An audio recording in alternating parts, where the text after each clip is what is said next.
Hey, what's up guys, it's Oakley, and we're going to be talking about Battles and Thrones of Britannia. So quick overview of the formatting of this. We're going to start off with the types of battles. Next, we're going to be talking about the battle map types, so looking a little bit deeper at that. And then we're going to start to look at the specific battle mechanics. Then we'll be going about my experience in battle, both standard land battles and then sieges, and then finally we'll do a little bit of a wrap up. So let's start at the very beginning, the battle types. So in the battle types, from what I've seen in my experience, what I found in follow-up questions, we are not going to expect anything more than Attila. So it's still a fair amount of offering, a land battle, naval battle, coastal battle, river crossing battle, city assault, port assault, unfortified town assault, unfortified port assault. So that seems like a lot, but again, we've had this over and over and over again. A lot of people were speculating that we might see something new in the sense of perhaps something like the choke point battles from Warhammer, or perhaps something new and innovative, maybe river battles where you can feature ships crossing up and down rivers, and then having to be landed on the sides or fighting other boats, some sort of new battle type, but that has failed to show up here, so that's a little bit disappointing. So let's move on to the next one, which is going to be the actual representation of all of these. So how do they play out in battle? So this, I do have to say, is a little bit more uplifting and promising. So the first thing, the representation of all these. It has to be said that these are all tied to the campaign map. Like CA has proudly stated, the Thrones of Britannia is kind of the most high definition version of a map they've had, in the sense that they've brought to life the British Isles, and so you can expect a lot of variety here. And coming with that, the maps that you select are going to be generated from the terrain that you're standing on. And because the resolution is so much higher, the battle maps have the ability to be a little bit more higher in resolution and more true to your camping positioning. So if you're going to position yourself perhaps by some woodlands or by a hill, it'll be much more realistically represented in the battle. So that's a good thing. Another thing that you want to mention on the front of going from the campaign map to the battle is, land battles, naval battles, coastal battles. Those kind of all make sense, and they've been kind of the same as we've seen previously. The unfortified town assault and unfortified port assault, I think, are going to be some of my favorite improvements in this sense. And the reason I say that is because in the past, the way they were represented was we had maybe 5 different types, and they all kind of looked the same. There was a little bit of cluster of houses with a capture point in the center, and then little palisades around the edges, but that was about it. The walls didn't really do much. Strategically, it was just a little bit of choke pointy with some fields around. It was kind of interesting. What they've done this time around is what I kind of like, and it's in keeping with their change to the campaign map. So the campaign map in your province, you're going to have a capital, which is going to have its own walled settlements. So that's going to be your typical city assault. And then the other little regions in the province are going to actually be unwalled. And so these ones might be, a church, it might be a mine, it might be a farm. And the thing I really like about this is when you fight on that specific area, that's actually represented. So let's say I have a church that I built and it's under attack and I come to its defense. Actually, on the battle map, that church is going to be represented. Same thing with a mine. And I really like that. I played a couple battles, and it really ties in that connection from yourself to the campaign map. A lot of immersion and realism I got out of that. The terrain was varied, so it was really cool. It really felt like in the battle you're actually fighting for that piece of your economy. I really felt like that. Felt a lot less generic. So that was cool. I was hoping they would have a little bit more, perhaps, introduction of a mechanic. So in that battle itself, perhaps there'd be a way to, loot the mine, stand in an area, and then perhaps you have the option to, once you've looted that, withdraw from the battlefield and take home not quite a victory or a loss, but a plunder victory. There could have been a chance to do something along those lines, new and innovative, but CA hasn't done too much. So for the time being, it's kind of eye candy and immersion, but still, it's okay. So yeah, that's kind of it for the battle types. Let's go ahead and start getting into the battle, getting into the battle itself. So how you engage with it. I do want to point out a couple things. The first one is going to be that when you select, I want to attack this city or this unit, there's going to be an auto resolve that meter that we've seen previously, and it's kind of back end. It's got calculation for the different units. Sometimes it can be gimmicky. I did mouse over it and here saw something a little bit different, and it said your generals and admirals always try to predict the outcome of the battle as best they can, but if they lack experience, the displayed values might be inaccurate. The accuracy of the prediction is based on your leader's experience level compared to the opposing leaders. So I wasn't quite sure what to make of that, but it seemed to indicate that either you go into battle blind if you have a kind of a low tier general and it's hard to auto resolve. But does that mean that you're kind of like not likely to win, or is it just like a black box you don't know early on until you're good and then the resolution is more accurate? I wasn't quite sure where CA was going with that, but I did want to note that it was a bit of a difference. It could also be an indication that your generals have that much more of a factor in play when it comes to the battle auto resolution. So that was kind of something interesting to note. Oh yeah, before we get into like the actual battle mechanics, I do want to keep talking a bit about the maps itself. So we talk about unfortified settlements. I do want to talk about sieges. So sieges are coming back in their full glory, just like we saw in Rome 2 and Attila. Very large settlements, really like that, multiple tiers, different levels. There's going to be the control points and victory points.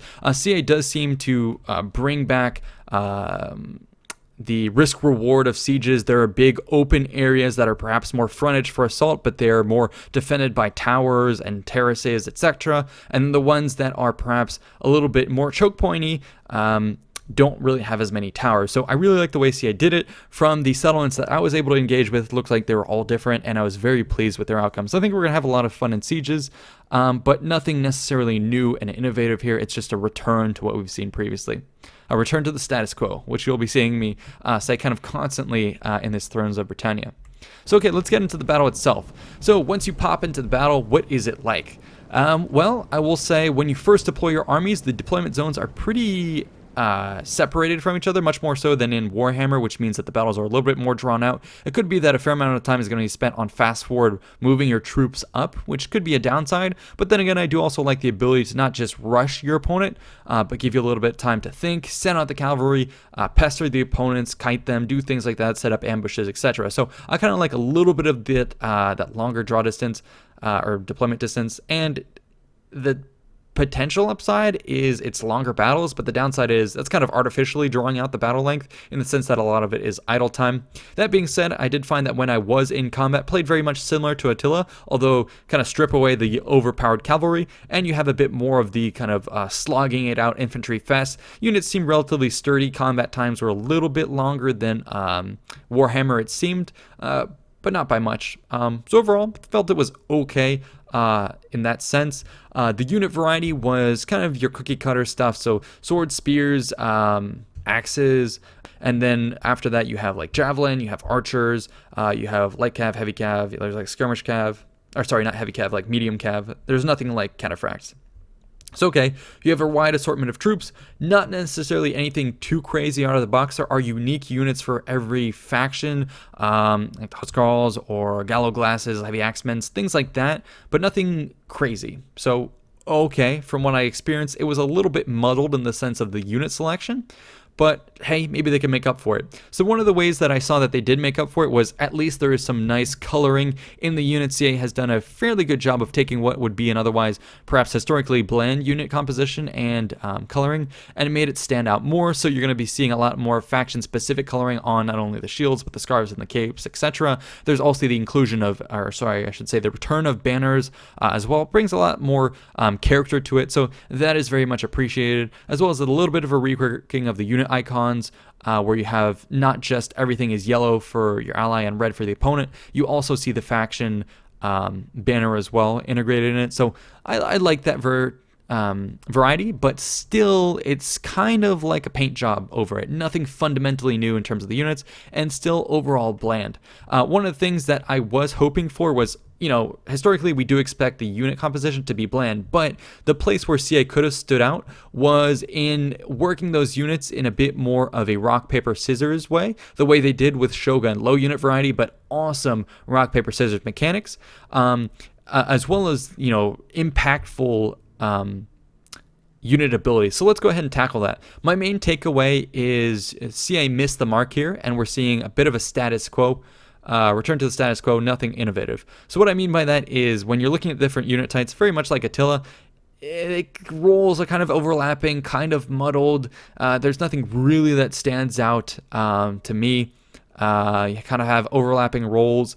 a little bit. Yes, I know there is a preference for a certain unit type for certain roles, but it was nothing like the rock, paper, scissors that we saw in Shogun that I think was absolutely necessary. Same thing carries over with the unit abilities. So from the abilities that I saw, they were rather limited. When it comes to the infantry, one of the main ones you're going to be seeing is the Shield Castle. It's just a renamed shield wall. What it does is basically you form up, you are now unable to move or turn about, but it gives you buffs to missile block chance, entity mass, and then attack against cavalry.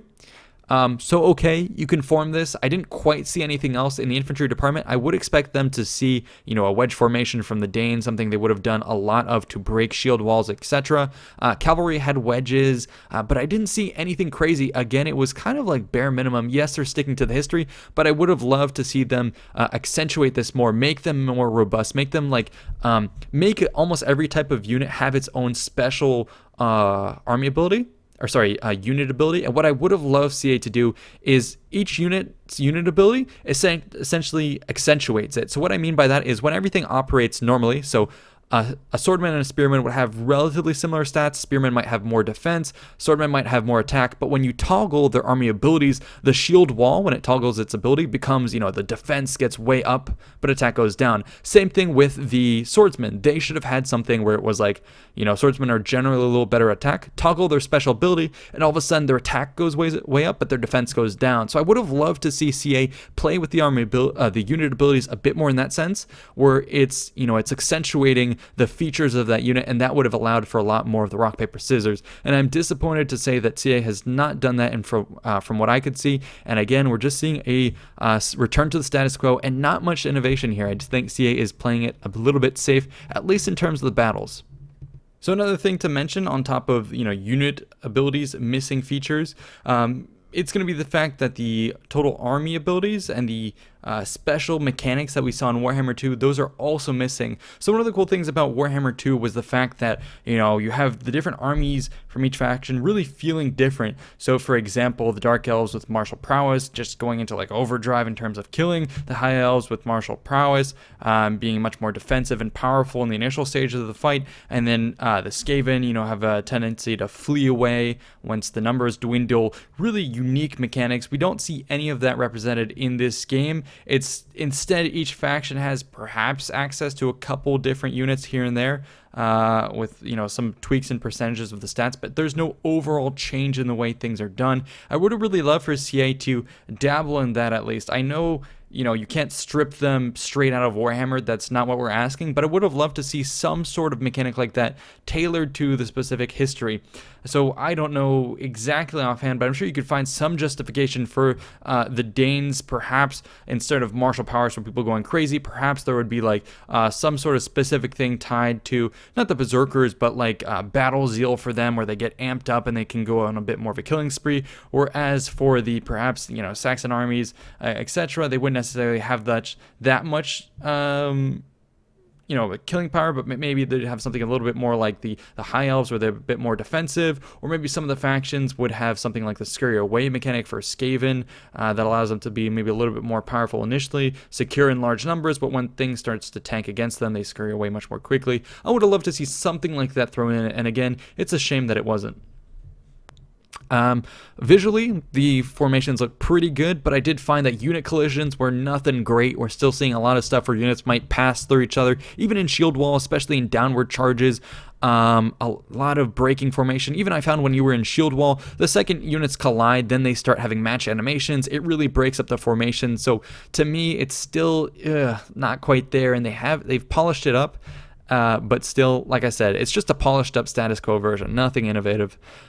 So that's a bit of my recap there for the battle. We will end this by taking a look at what happens when you finish the battle. So in the end result screen, you don't get the stuff that you saw in Warhammer. Loot pops up, experience pops up. It's not quite as flashy. We kind of get, again, the same standard stuff. So yes, your units might start to get more experience, your general might get more experience, but there's nothing like special resources or looting of the corpses to get better equipment for your warriors or banners that you can give to your armies. Nothing like that. I would have loved to see that personalization, but CA has gone back, again, like I said, to the status quo. Your only post-battle options are going to be to, one, decimate the enemy, get rid of all of them, two, ransom them to get, coins back, or the third one would be to take on warriors to increase your replenishment rate. So that is about it for my recap of the battles. Again, this time period is not super fascinating in battles, but I think CA missed the mark in terms of ways they could have done, just like in Shogun, to make that much more interesting. And I think the battles are going to suffer in that sense, especially in multiplayer. The one way I think it might be, have some longevity is the way it ties into the campaign map itself. The fact that on the campaign, the battles are much more closely tied to your campaign, so the immersion is there. So I think that's a bonus over previous titles. The other one is going to be the way the armies function. So in Thrones of Britannia, the unit sizes are going to start off very small. It's you have like unit caps, and so you're going to be forced to have more unit variety. You're going to have a lot of smaller bands at half strength, quarter strength, etc. The big doom stacks are really only late game, and you're not going to see too many of them. So that means that the battles are going to be a lot more of like a chess match between small pieces, as opposed to these giant war engines that just blow each other up in a big frontal assault. So you have a bit of both, but I think the focus on perhaps a little bit more of the micromanagement is going to make it more enjoyable to me. So we'll see. But yeah, overall, not super impressed. Return to status quo with the new paint job is what I'm going to keep saying here. So that's it for the battle recap. Stay tuned for more. I'll be covering a bunch of other stuff from Thrones of Britannia, either from my experience or from news itself. So that's it for this one. Peace out. Thanks for watching.